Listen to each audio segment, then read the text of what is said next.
Hola y bienvenidos a la sesión. Hoy vamos a repasar las unidades 1 a 6.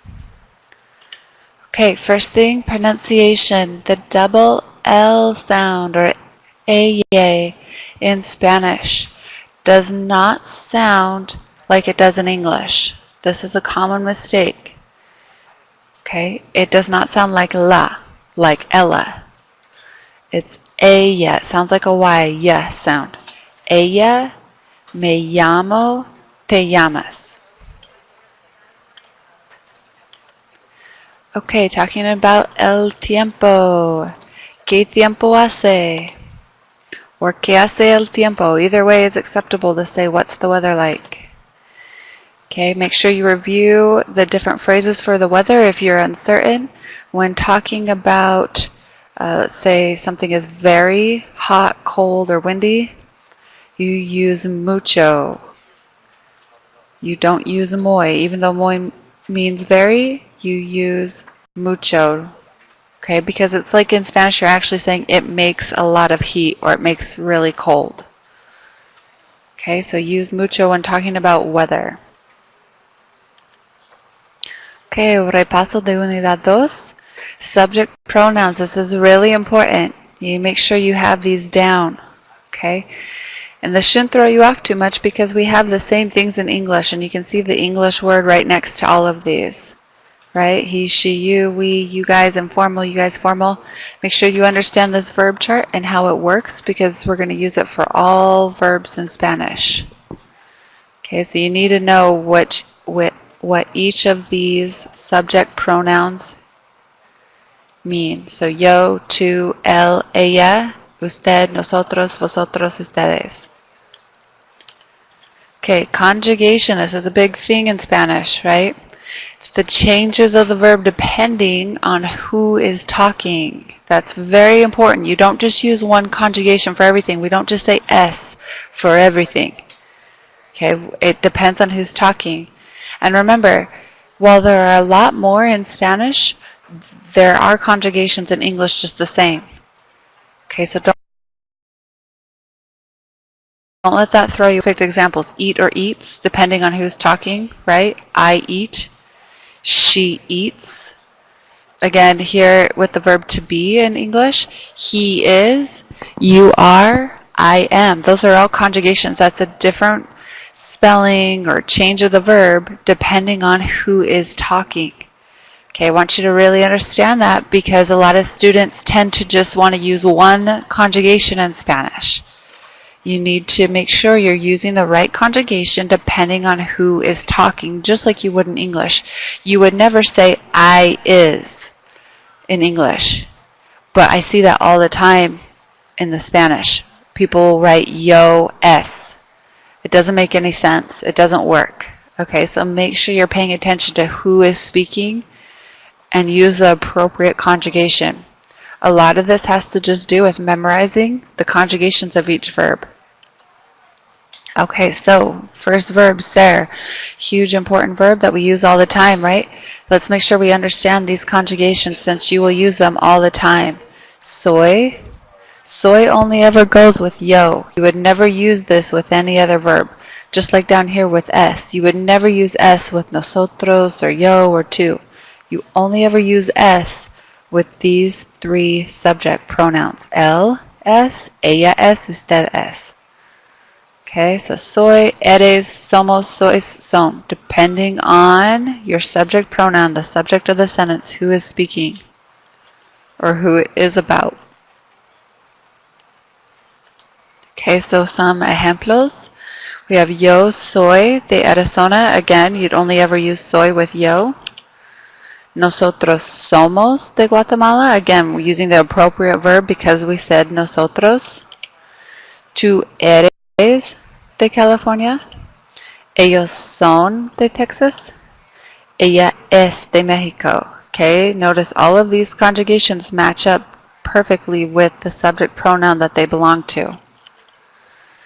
Okay, talking about gustar. This is a little bit different type of a verb. It's called a reflexive verb. That's why in this case the conjugations actually are all the same, right? Gusta in every single one. What changes is the pronoun in front of it, depending on who we're talking. So if I like something, I'd say me gusta. Te gusta if you like it. If he, she, or you formal like it, le gusta. Nos gusta for we like. Os gusta and les gusta for they like. Okay, when you're giving emphasis, when talking about, oh, she really likes it or I really like it, these are the beginnings you put at the beginning of the phrase. So, a mí me gusta. To me, I really like. A ti te gusta. To you, you really like. Or a usted le gusta. To you, formal, you really like. A él or ella le gusta. A nosotros, and so on. Okay, one other important thing about gustar is it depends on the item we're talking about. So if we say we like something that is singular, such as the soup or la sopa, every conjugation is gusta. Okay, if the item we're talking about is plural, like los jugos, the juices, every single conjugation has an N. Okay, the reason for this is because, like I said, it's reflexive. So the verb actually, it doesn't just mean I like. It really means it pleases me. So the grapes please me, or the juices please me, or the soup pleases me. Okay, so it changes depending on the item. Just like in English, I switched between please or pleases depending on if it's singular or plural. You're going to do that same thing in Spanish. Remember, the hardest part with this is that it doesn't depend on who likes it. They like it, we like it, those are plural. All that matters is that you use the right pronoun, nos or les. Right? If the person's plural, that doesn't change at all. It's the item you're talking about that changes it from gusta to gustan. Okay, make sure you match your adjectives in gender and number. All adjectives in gender and number. These are common mistakes, so make sure you're paying attention to this. Los chicos altos. Okay, so here's our adjective. It's matching it because it's masculine and plural. Again, here's la chica estudiosa, so it's matching it in singular and feminine. If this was a boy, we would say el chico estudioso, so it'd match it in masculine. Okay, here's a chart. You can see the difference here. El chico alto, la chica alta. So these are the singular, masculine versus feminine, and plural, masculine versus feminine. Articles also match the nouns in the same ways we just talked about. Okay, here's the one with the articles. So the articles come at the beginning before, right? The boy, the boys. The girl, the girls. So if it's plural, you're going to be adding an S.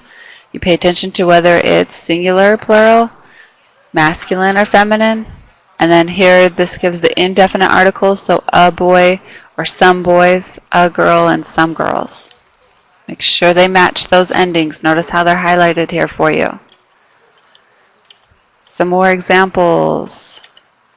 You can see the words highlighted where we're matching the article here and the adjectives in number and gender.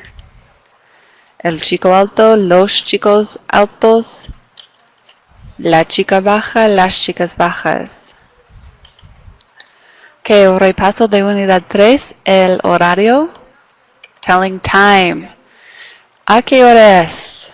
Okay, I have this A highlighted because that's what sets it apart from this question, ¿qué hora es? So this is asking at what time is it, and this is what time is it. So two different questions, two different ways you're going to answer it. A las or a la. You only use a la if you're talking about 1 o'clock. Okay, one way to think about that is 1 o'clock is singular. You're going to use a las for all the other times of the day, a las. Because every other number isn't singular, right? It's plural. Dos, tres, cuatro. It's more than one. A la for 1 o'clock and a las for all the rest of the times. And that's only if you're saying it's at this time. If you're telling time, saying it is 5 o'clock or it is 7 o'clock, okay, you're using these. Es la for, again, if it's 1 o'clock, because it's singular. Es la una. For all other times, you're going to use son las. Every other time of the day, son las. Okay, de la mañana, de la tarde. Make sure you study your phrases on telling time. Let's look at some examples. Son las 2 de la tarde. Okay, so we have 2 o'clock here in the afternoon. And we're saying it is. It is 2 o'clock. So we're using the phrase son las, because we're using that phrase for any other time besides 1 o'clock. Here you can see it. If we're talking about it's 1 o'clock, es la una. Es la una. Every other time would use son las, and that's to say it is at that time. So this again is saying it's 7 o'clock at night. Son las 7 de la noche. Okay, now here is where we switched to telling what time something is at. That's when we use the a. La fiesta es a la una. La fiesta es a la una. In this case we use es because we're talking about the party. We're saying the party is. Okay, you could cover that up and just see a la una is at 1 o'clock. We're saying the party is at 1 o'clock. Now remember, notice up here, if we said es la una, that means it is 1 o'clock. When we say es a la una, that means it is at 1 o'clock. La clase es, so the class is at las 8:30, so 8 o'clock. So we've made las plural. Las 8:30 is at las 8:30. The S is only here. Don't let that confuse you, okay? The S is only here because we're talking about a class or the item or whatever is at 8:30. Okay, we could cover that up and just say a las 8:30. Then we know we're saying it's at 8:30 in the morning. Tener, a very important verb you're going to use a lot. Again, it's an irregular type of verb, so you're just going to have to memorize the conjugations. Notice, again, the conjugations depending on the subject pronoun.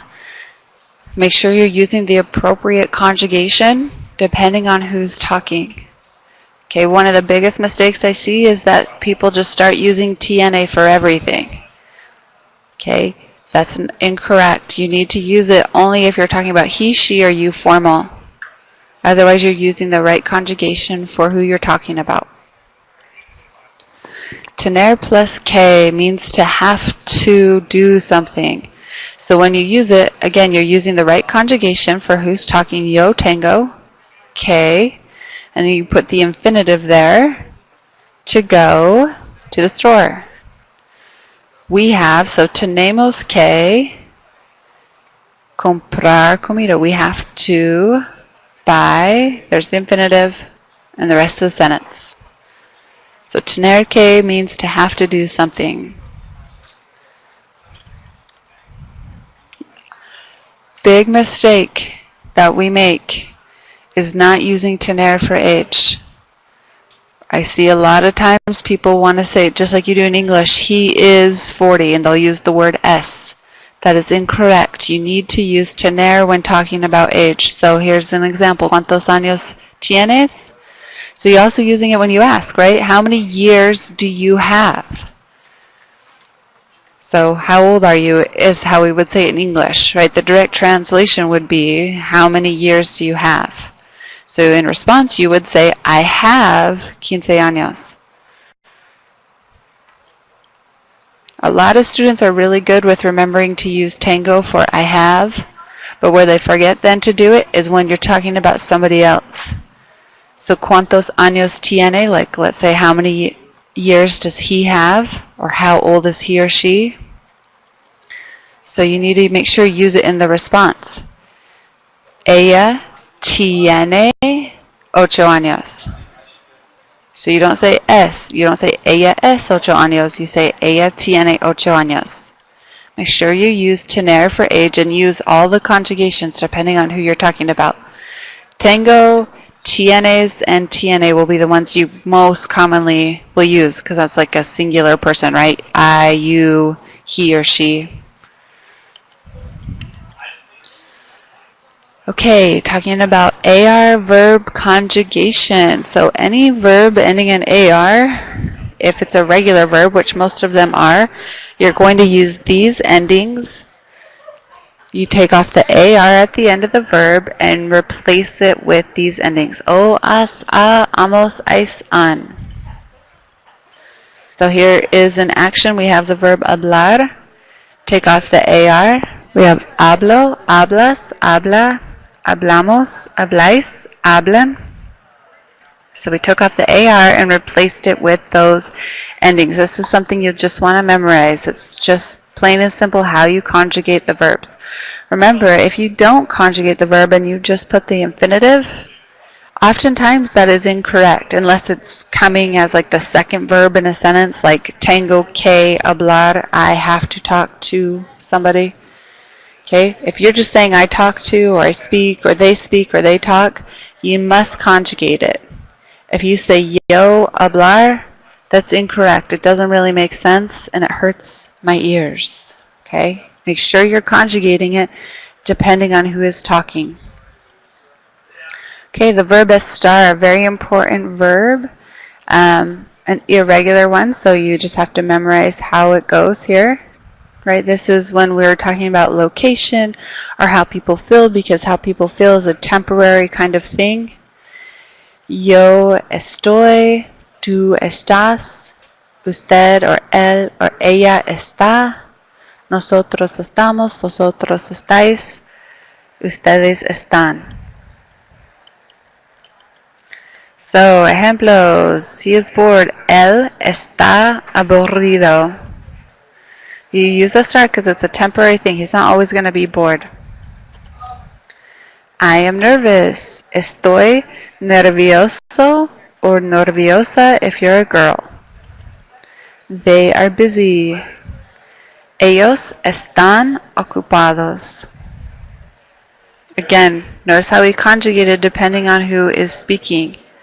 So we're matching up the subject pronouns with the conjugation correctly. The verb ir, another irregular one that you just have to memorize. You'll use a lot. Yo voy, tú vas, usted, él, ella va, nosotros vamos, vosotros vais, ustedes, ellos van. So to go to the store, you use ir plus a. So voy a, vas a, and so on. Repaso de unidad 5 is ER and IR verb conjugation. Here's the verb chart. They're going to share a lot of the same endings for the most part, except for these two right here. O, es, a, amos or imos, is or es, in. So see this in action. Here's an ER verb, right? We take off the ER and we add that ending instead. O, es, a, amos, es, en. So vendo, vendes, vende, vendemos, vendes, venden. An IR verb ending. So compartir, comparto, compartes, comparte, compartimos, compartís, comparten. Okay, repaso de unidad 6. Talking about possessives. Ella es mi prima. She is my cousin. If the item is singular, you use mi. If the item is plural, you'll use mis, adding that s on the end. If the item you're talking about that belongs to you is plural or singular. Okay, comparisons. If you want to say more than, we use más. Okay, mi abuelo es más artístico que su hermano. If you want to say as much as, we use tan como. Tus primos, again, notice how that's possessive and plural. Multiple cousins, tus. Notice the verb is also belonging to they or ellos, right? Son. Tus primos son tan cómicos como sus amigos. Your cousins are as funny as their friends. Okay, tips for the final exam. Study the vocabulary. This is a huge one. The entire test tests you on almost all of the vocabulary. I would spend a lot of time making sure you know the vocabulary very, very well. If you do, that test will be a lot easier for you. Study the adjective and description words especially. That's part of your vocabulary. Make sure you study all those words that have to do with descriptions like joven, viejo, trabajadora, cómico, and so on. All of those description words will definitely be on there. Use tener for age. Make sure you use tener whenever talking about age for anyone. And this is the biggest one. Make sure you're conjugating all the verbs when you need to, but especially make sure you're conjugating for who is speaking that subject, just like we went over with every verb chart we looked at today, specifically talking about each change of the verb depending on that subject pronoun.